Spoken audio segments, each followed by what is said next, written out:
आज आमच्या ना सोसायटीमध्ये एक स्ट्रे कॅट होतं, छोटं पिल्लू. आणि त्याचं खाऊन पोट फुगलं होतं, काहीतरी ड्रायफ्रूट दिलं होतं कोणीतरी. माझ्याकडे आणलं होतं सोसायटीतल्या मुलांनी. तरी कसं शांत बसले, त्याला औषध घालून औषध पाजले, शांत बसले. आणि आमचा घरचा म्हणे बघा, ओहो म्हणो काय म्हणा म्हण्या, आमचं गुणगुणाचं बाळ आहे म्हण्या.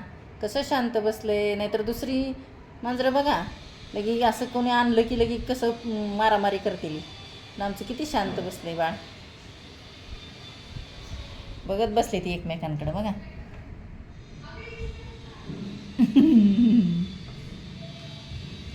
लय माझे बाळ आहे ग, शान गुणाचे बाळ आहे ग पिल्लू, हा ना म्हणू.